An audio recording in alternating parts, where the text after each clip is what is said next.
నమస్తే, నేను Roja. Welcome to special debate. ఆ దేశం ఏం మాట్లాడుతుందో అర్థం కావడం లేదు. మొన్నటి వరకు ఇండియాపై సుంకాలు వడ్డించామని, ఇండియా పని అయిపోయిందంటూ రెచ్చిపోయిన అమెరికా ఇప్పుడు ఇండియా దూకుడుతో మైండ్ బ్లాంక్ అవుతోంది. అమెరికా ఇప్పుడు ఎటు చూసినా నష్టపోతున్నట్టుగా కనిపిస్తుంటే, ట్రంప్ ఆంక్షల తర్వాత ఇండియా వృద్ధి గత ఏడాదితో పోలిస్తే మెరుగ్గా కనిపిస్తోంది. భారత ఆర్థిక వ్యవస్థ ఈ ఆర్థిక సంవత్సరం 2025-26 తొలి త్రైమాసికంలో 7.8% వృద్ధి సాధించిందని ఢిల్లీలో జరిగిన సెమీకాన్ ఇండియా సమావేశంలో ప్రధాని నరేంద్ర మోదీ స్వయంగా ఈ విషయం చెప్పారు. ప్రపంచవ్యాప్తంగా ఆర్థికంగా కల్లోలం ఏర్పడిన పలు దేశాలు స్వార్థపూరితంగా వ్యవహరిస్తున్నా భారత్ మాత్రం అన్ని అంచనాలను మించి ముందుకు సాగుతోందని మోదీ చెప్పారు. గత సంవత్సరం ఇదే కాలంలో జీడీపీ వృద్ధి 6.5% మాత్రమే ఉండగా ఈసారి వృద్ధి రేటు 1.3% ఎక్కువగా నమోదైంది.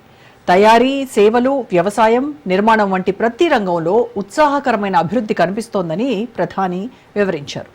ఇదే భారత్ను ప్రపంచ దేశాల్లో సుసంపన్నంగా చూపిస్తోందన్నారు. ఇండియా ఉత్పత్తి సామర్థ్యం వృద్ధి భారత్ను 3వ అతి పెద్ద ఆర్థిక శక్తిగా వేగంగా ముందుకు తీసుకెళ్తోందని మోదీ చెప్పారు.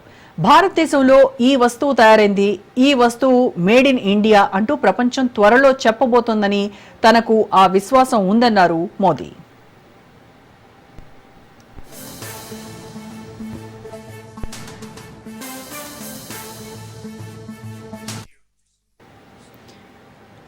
అమెరికా అధ్యక్షుడు డొనాల్డ్ ట్రంప్ గత నెలలో భారత వస్తువులపై 25% సుంకంతో పాటుగా రష్యా నుంచి చమురు కొంటున్నామన్న కారణంతో అదనంగా మరో 25% జరిమానా విధించడంతో ఇరు దేశాల మధ్య వాణిజ్యం దెబ్బతింది.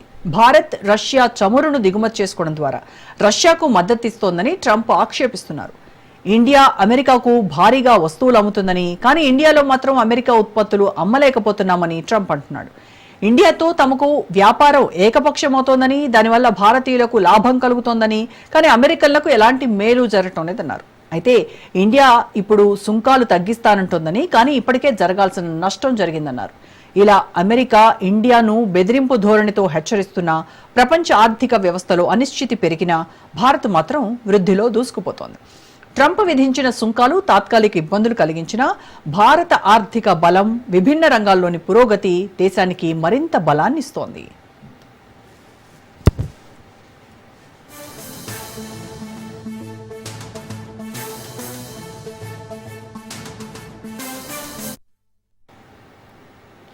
మరోవైపు అమెరికా అధ్యక్షుడు డొనాల్డ్ ట్రంప్ వాణిజ్య సలహాదారు పీటర్ నవారో మళ్లీ భారతదేశంపై తీవ్ర విమర్శలు చేశాడు. రష్యా అధ్యక్షుడు వ్లాదిమిర్ పుతిన్, చైనా అధ్యక్షుడు జీ జిన్పింగ్లతో ప్రధానమంత్రి నరేంద్ర మోదీ సమావేశం జరపడం సిగ్గుమాలిన చర్యగా ఆయన అభివర్ణించారు. షాంఘై సహకార సంస్థ శిఖరాగ్ర సమావేశంలో మోడీ ఈ నేతలను కలుసుకోవడం సరైన నిర్ణయం కాదన్నారు. మోదీ, పుతిన్, జిన్పింగ్లతో కలవడం సిగ్గుచేటన్న ఆయన వాస్తవానికి ఇండియా కలవాల్సింది అమెరికాతోనన్నారు.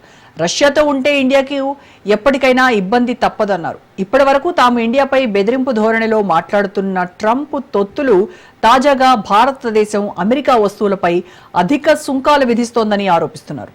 ఇండియా అత్యధిక సుంకాలు విధిస్తోందని, అందుకే దానిని సుంకాల మహారాజు అని పిలుస్తామన్నారు.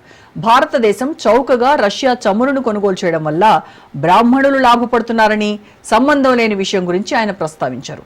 భారతీయ రిఫైనరీలు రష్యా చమురును కొనుగోలు చేసి, ప్రాసెస్ చేసి అధిక ధరలకు తిరిగి ఎగుమతి చేస్తున్నాయని ఆయన ఆరోపించారు.